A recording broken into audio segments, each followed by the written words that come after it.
beaucoup de personnes qui demandent de rentrer dans la formation justement parce qu'ils ont peur des affaires maritimes, etc. Il faut vraiment comprendre que le métier de marin est un métier réglementé et que la pratique de ce métier sans avoir les bons diplômes et les bonnes formations, c'est du pénal. Et il y a toujours la suite, c'est que dans tous vos contrats d'assurance, vous avez beau penser que vous êtes assuré, vous avez votre assurance, elle a beau avoir dit que vous avez le droit d'avoir des Bien passagers à sûr, bord, il y a toujours une ligne qui dit que ce qui est l'exercice ou l'activité qui a été effectuée doit être en conformité légale. bien sûr, Et donc du coup, en cas de problème, si il y a une chose qui n'était pas faite dans les clous, l'assurance a le droit de se dessaisir et de dire bien que sûr, c'est pas lui qui assure.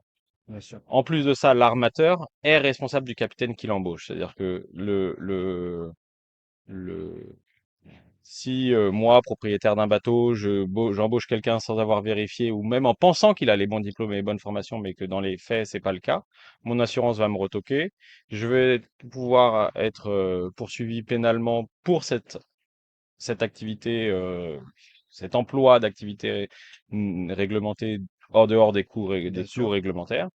Le capitaine lui-même peut être dessaisi de l'ensemble de ses titres et formations parce qu'il pouvait avoir une partie des titres et formations professionnelles, mais peut-être pas ceux qui lui permettaient de faire cette activité-là spécifiquement. Je pense qu'on a quand même pas mal œuvré dans ce mouvement et nous-mêmes, on est allé voir les affaires maritimes en leur disant, écoutez, la quasi-totalité des élèves, des demandes de visa de reconnaissance issues des titres belges viennent de notre école. Donc, voilà notre brevet, voici les prérogatives. Est-ce qu'on peut sortir un extrait, en fait, un chapitre du Capitaine 200, qui est le motu national pont 1, et c'est ce qui a été créé d'ailleurs pour nos élèves. On a un National Pont 1 qui se fait, on va dire, 4 5 fois par an. C'est 3 jours de formation et un examen le quatrième jour. Ça traite de la réglementation nationale, d'accord? C'est-à-dire globalement connaître les catégories de navigation, les prérogatives du ministre de la Mer, qu'est-ce que Marpol, je sais pas, les attributs du CrossMed, etc. D'accord? Ainsi que le rapport de mer dont on parlait d'ailleurs tout à l'heure. Voilà. Et c'est sanctionné par un examen qui va être en 2 parties. Première partie, la législation française, 1 ou 2 questions en général et c'est 4 points, d'accord? Et 16 points, c'est un cas pratique d'un rapport de mer. Voilà. Et ça, moi, j'ai vraiment insisté justement euh, pour qu'on ait ce chapitre, pour justement avoir toute la légitimité que nos élèves et donc titrés puissent exercer sous pavillon français en remplissant le CERFA 15 333 et le TOEIC 03, d'accord? Et il me paraît juste naturel quand on souhaite exercer sous pavillon français, pour le cas présent, de connaître la législation française. Je veux dire, c'est un b.a.-ba et savoir justement en cas d'avarie réaliser un rapport de mer. En revanche, nos élèves peuvent, comme je l'ai dit, peuvent exercer sous d'autres pavillons. Et là, la règle, c'est quoi? Il faut se rapprocher du pays du pavillon justement pour connaître les prérogatives. Chez Captain Boat, on a souvent des marins qui nous interrogent, en disant, mais ça fait 20 ans que je fais cette activité-là, moi chez vous, j'ai pas le droit de la faire. Pourquoi?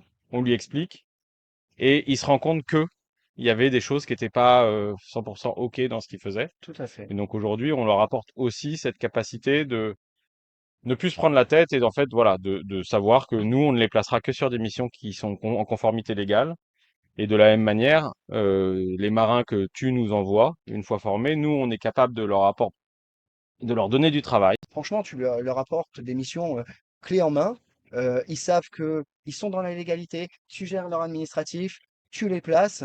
Et ça, chapeau bas, parce qu'en fait, tu as créé un concept. Nous, on est une agence d'intérim digital, hein. Ouais, Aujourd'hui, on essaye de centraliser les besoins de marins avec les marins qui peuvent y répondre. Notre métier, c'est vraiment ça. C'est être connu des armateurs pour savoir que s'ils ont un besoin spécifique, last minute, long terme, quel qu'il soit, ils peuvent faire appel à nous. Et nous, parce qu'on a des marins répartis un peu partout sur le monde, en fonction de l'endroit où est lieu le besoin, on va faire notre maximum pour lui trouver le marin qui correspond le plus aux besoins, toujours dans la conformité légale, j'insiste là-dessus, mais c'est voilà, c'est vraiment la base. Et après, bien sûr, il y a deux, trois marins qui vont sortir du lot. L'armateur va faire son choix parmi ces deux, trois marins, et la mission pourra se réaliser.